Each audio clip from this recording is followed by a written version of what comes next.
The alien fleet had appeared without warning.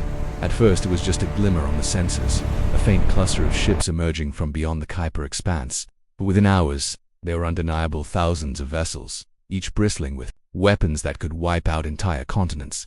Humanity had expected visitors from the stars, but no one had predicted an invasion. The aliens, sleek and silver, radiated an aura of cold efficiency, their designs perfect for conquest, their intentions clear. They believed Earth was ripe for reclamation, a prize long lost to their distant ancestors, and now theirs again. The first strike hit the Pacific Rim. Massive energy beams sliced through cities, sending shockwaves across oceans. Humanity's defenses, long considered adequate against rogue asteroids or minor skirmishes, faltered. Satellites burned in orbit, and automated drones were shredded before they could respond.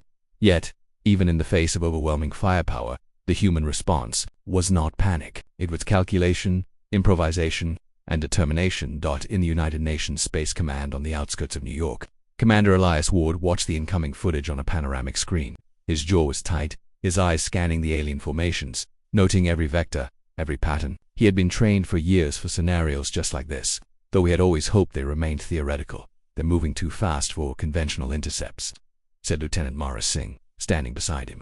Her voice was steady, betraying nothing of the dread that coursed through the command center. "If we deploy the orbital defense network, we might take out a few dozen of their smaller craft. But the cruisers, they'll withstand anything we throw at them." Elias rubbed the bridge of his nose. "We need more than brute force.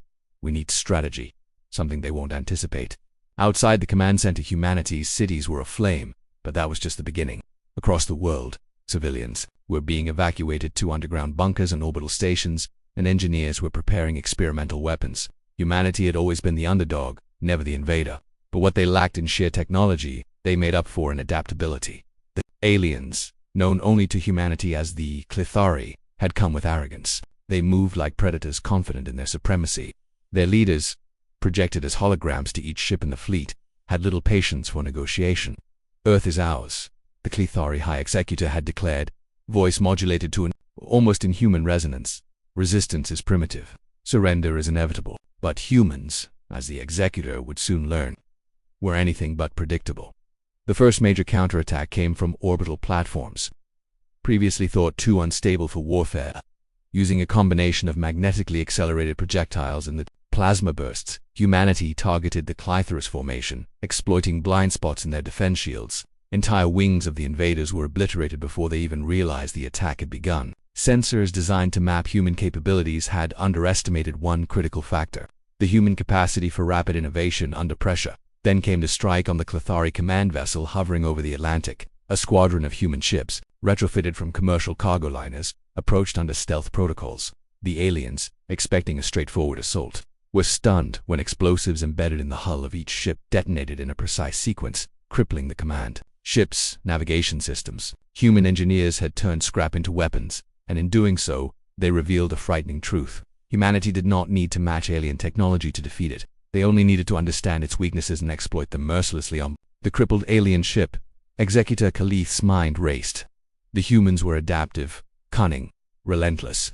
They struck with surgical precision, yet the chaos in their tactics made it impossible to predict the next move. Khalith realized that underestimating them had been a grave error.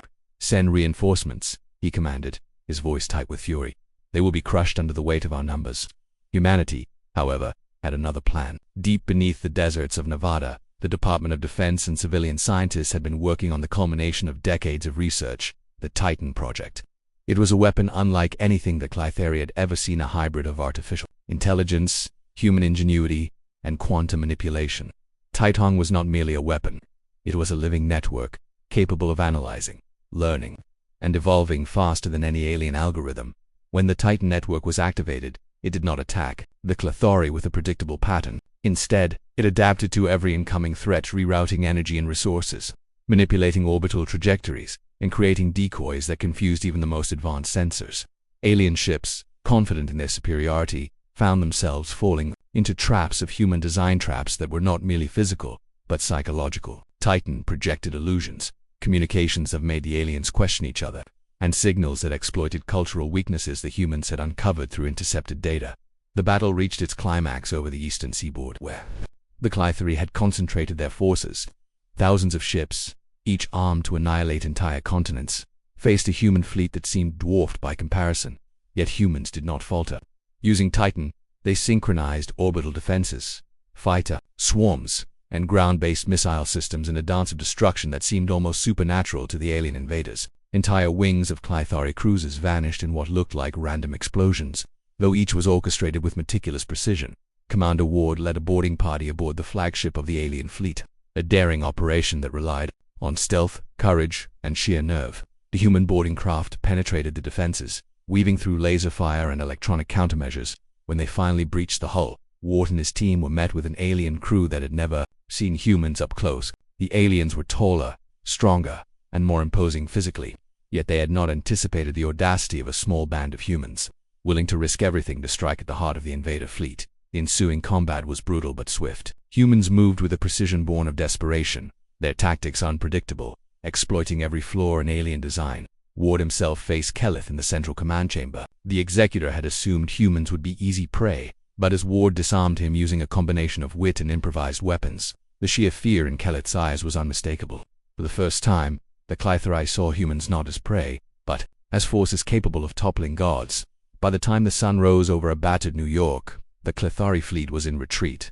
The aliens had underestimated humanity's creativity, adaptability, and relentless spirit. Entire worlds in the Clyth Empire would hear of this defeat, not as a minor skirmish, but as a warning. Humanity was not just another species to dominate. Humanity was unpredictable, fearless, and terrifyingly capable in the aftermath. Humans began the work of repair and recovery, though many could already see the bigger picture.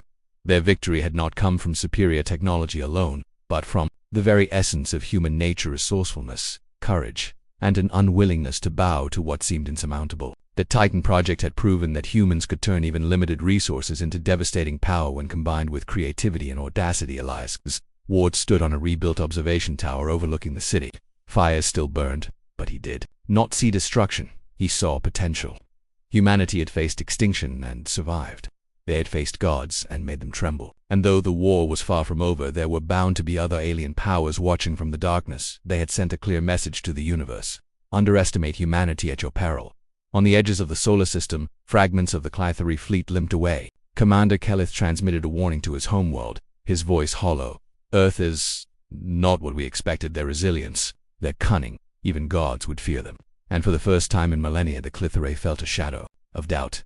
Back on Earth, children played among the ruins of their cities, unaware that they were the inheritors of a legacy that would be whispered across galaxies. Scientists, soldiers, and ordinary civilians alike had learned a vital truth.